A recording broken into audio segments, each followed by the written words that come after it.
आ गया अजमत के नाम वो उनका सुन के चला गया, जो आया मुबारक के नाम उनका सुन के चला गया, कुछ आया झारखंडी के नाम उनको नहीं के सुन गए, कुछ आया है ड्रोन देखने के लिए वो भी उधर देख रहा है।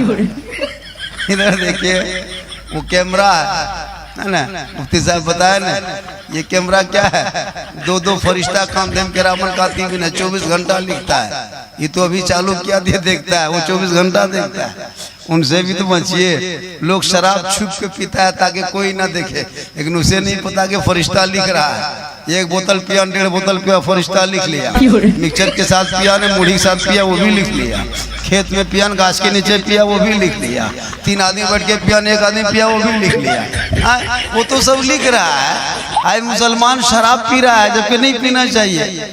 हम लोग तकरीर कर रहे हैं, लोग तो सुन रहा है लेकिन अमल नहीं कर रहा है। इसलिए मुआशरा सिर्फ स्टेज पे तकरीर हो जाना और सुन के चला जाना ये कामयाबी नहीं है। जिस दिन आप जमीनी सतह पे इन तकरीरों को अमल कर लोगे और अपने औलादों को मदरसों के करीब स्कूल के करीब करोगे और उनको जब पढ़ा लिखा के जवान कर दोगे तो तेरा बेटा शराबी नहीं बनेगा, बल्कि आजान सुनेगा मस्जिद की तरफ दौड़ेगा, अंदर घुसेगा सजदा कर लेगा, घर में आके माँ बाप को देखेगा खिदमत कर लेगा, जलसे में बैठेगा अमल कर लेगा, उलमा से मिलेगा मोहब्बत कर लेगा, कुरान को रखेगा तिलावत कर लेगा, समाज में बोलेगा इंसाफ कर लेगा।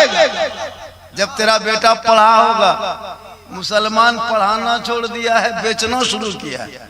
जिस कौम का बेटा बिकने लगे उस कौम की हालत क्या होगी। 2.5 लाख 2 लाख में बेटा बिकता है। अभी हटिया में खसी बकरी बिक रहा है कुर्बानी लिए, लोग बेटा बेच के बैठल। हाँ, सब बैसाखे में नाम बेटा बेच दिया है ना, हो गया ना, बेटा बेच के 2.5 लाख 2 लाख होता है। बेटा बेच रहा, मुफ्ती साहब तकरीर करे मत बेचो, बेचना मना है, शरीयत में मना किया है मत बेच। रिश्वत लेना हराम है, तुम हराम खा रहे हो और अपने आवाम को पूरा खानदान गोतिया भयात को भी खिला रहे हो। उसमें इमाम को भी नहीं छोड़ा, उनको भी खिला दिया। कहाँ इमाम को छोड़ा, उनको भी खिला दिया। फिर कहते मौलाना तकरीर हो रही है, अमल नहीं हो रहा। याद रखो मुसलमानों, आप जलसे में आए हो, कुछ सीख के जाओ, कुछ अमल करके जाओ। बहू बेटियां भी आई, ये चंद बातें आप भी सुन ले।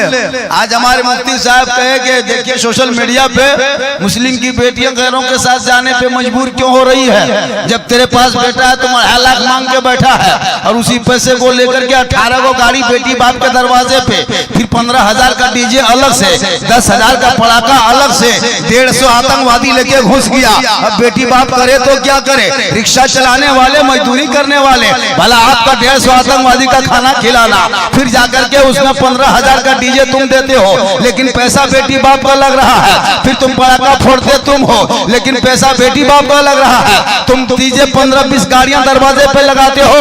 तौबा करो, इन रिश्वत लेके बेटों की शादी मत करो, सुन्नते मुस्तफा पे शादियां कर दो।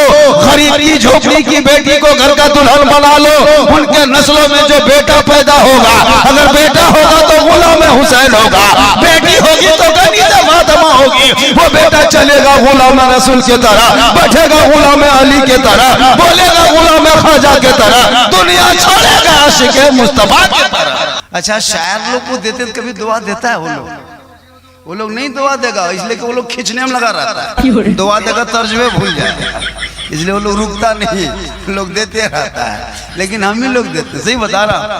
असल में मौलाना साहब, मुफ्ती साहब, इमाम साहब होते है ना, उन लोगों का नजराना भी साहब लोग का ज्यादा लेता है और इनाम भी दे देता है।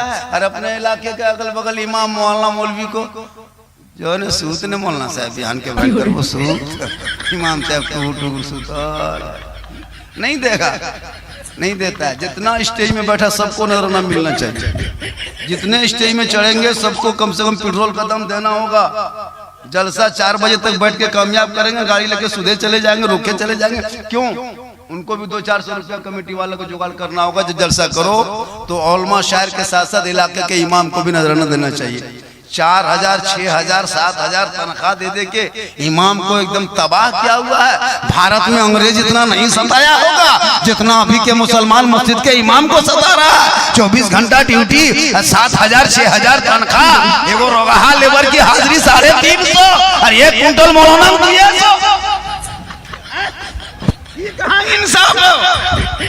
रोगा लेबर 400, मुफ्ती साहब को रखा है 6000, और उसमें भी क्या, अगर 15 गो गांव में नमाजी है तो 6 गो पीर है और 7 गो मुफ्ती है।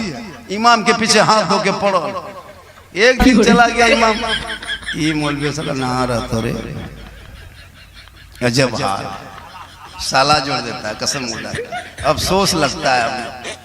और इमाम को भी सदा सीढ़ी भी इलाके बनता है ना, तो नेतागिरी जो रहता है उसको बना दिया, जो कभी मस्जिद नहीं आता। एक जगह वो इमाम को रखा, 2 आदमी इंटरव्यू ले रहा था, सदा सेक्रेटरी बुलाया, इमाम साहब ये बताइए कयामत की निशानी क्या है?